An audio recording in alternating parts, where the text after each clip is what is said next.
وَلَقَدْ خَلَقْنَا الْإِنسَانَ مِنْ سُلَالَةٍ مِنْ طِينٍ ثُمَّ جَعَلْنَاهُ نُطْفَةً فِي قَرَارٍ مَكِينٍ ثُمَّ خَلَقْنَا النُّطْفَةَ عَلَقَةً فَخَلَقْنَا الْعَلَقَةَ مُضْغَةً فَخَلَقْنَا الْمُضْغَةَ عِظَامًا فَكَسَوْنَا الْعِظَامَ لَحْمًا ثُمَّ أَنشَأْنَاهُ خَلْقًا آخَرَ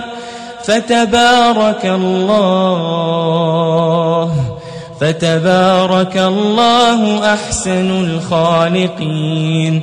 ثم إنكم بعد ذلك لميتون ثم إنكم يوم القيامة تبعثون.